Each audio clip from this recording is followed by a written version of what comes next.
નમસ્કાર વિદ્યાર્થી મિત્રો, દરેકનું હાર્દિક સ્વાગત છે. મિત્રો, ધોરણ 8 વિષય ગુજરાતી પાઠ નંબર 4 એટલે કે જે કવિતા છે તેનું નામ છે અષાઢ. મિત્રો, કાવ્યનું સંપૂર્ણ સોલ્યુશન અને સારી રીતે સમજૂતી, તેનો રાગ કઈ રીતે, તેની દરેક પંક્તિ શું કહેવા માંગે, સંપૂર્ણ તમને માહિતી આપવાના છીએ અને સારી રીતે સમજવાના છીએ. તો મિત્રો, વિડીયોને છેલ્લે સુધી બને રહેશો અને તમારા તમામ મિત્રોને શેર કરશો. તો મિત્રો, પાઠ નંબર 4 અષાઢે, જેના લેખક છે ઉષ્ણસ.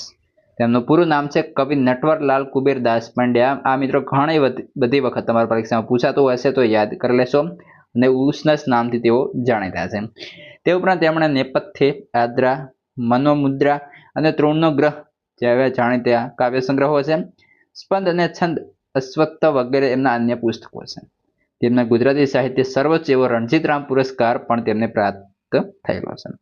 તો મિત્રો, સૌ પ્રથમ આપણે જે છે કવિતાનું ગાયન કરીએ અને ત્યારબાદ છે મિત્રો તેની તમામ પંક્તિઓ સમજીએ. તો કે મિત્રો, અષાઢે તણખલુના તોડીએ જી એ તો ફૂટતું રે કાશ, એમાં ધરતીના શ્વાસ એની પતિની પીમણમાં પોટીએ જી. પ્રભાતે પછેડીઓના ઓઢીએ એ જે આવ્યા અજવાળા જાય, આવ્યા વાયુએ વળી જાય, આ રે અતિથિના તરછોડીએ જી. મારે આંગણિયા ઉગ્યો રે પરોઢીએ જી એ તો ફાગણ કેરું ફૂલ, એમાં એવી તે કઈ ભૂલ, પ્રથમ માળિયા શું મુખ ના મોડીએ જી.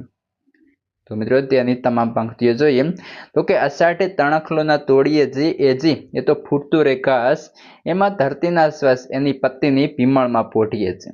તો સમજીએ તો કે અષાઢનો પહેલો વરસાદ તૃપ્ત થતી જતી ધરતી સાથે ઘાસ ફૂટી નીકળે છે. એ ફૂટી નીકળતા ઘાસ સાથે ધરતીના શ્વાસની સોડ મધે એ ઘાસના તરણાને કવિ તોડવાની ના કહે છે. એની પાંદડીની સોડમાં પોટવાનું, એને માણવાનું કવિ કહે છે. પ્રભાતે પછેડીઓના ઓઢીએ જે આવ્યા અજવાળા જાય, આવ્યા વાયુએ વળી જાય, આવ્યા રે અતિથિના તરછોડીએ જી. તો કે અષાઢનો જે પ્રભાત જાણે જીવનનું નવું પ્રભાત, એ પછેડીઓ ઓઢીને ઊંઘવા માટે નથી. જો ઊંઘી ગયા તો આવેલા અજવાળા જતા રહેશે, સાથે આવ્યા એ વાયુ પણ પાછા વળી જાય. અતિથિની જેમ તે આવે છે, એ આવકારની જગ્યાએ તેને તરછોડીએ નહીં. મારે આંગણીએ ઉગ્યો રે પરોઢીએ જી એ તો ફાગણ કેરું ફૂલ, એમાં એવી તે કઈ ભૂલ, પ્રથમ મળ્યા શું મુખ ના મોડીએ જી. તો કે કવિ કહે છે કે પરોઢીએ તારે આંગણીએ ઉગ્યો છે એ ફાગણનું ફૂલ. આ એક રૂપક છે. પરસ્પર માનવ પ્રેમ સાહજિક છે, સહજ છે, એનો આદર થવો જોઈએ. તેનાથી મુખ મોડી લેવું એ યોગ્ય નથી. તો મિત્રો જોઈએ શબ્દાર્થ. તણખલો તો તરણું, ઘાસની સળી. પત્તી પાંદડી. પીમળ સોડમ સુગંધ. પ્રભાતે સવારે.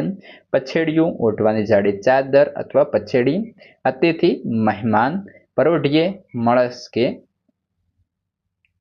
મિત્રો, તમામનો ખૂબ ખૂબ આભાર. હવે આવનાર જે છે તમારો ચેપ્ટર છે અન્ય સ્વાધ્યાયન પોથી છે, તમામ પ્રકારનું મટીરિયલ આપણી ચેનલ પર મળી જશે.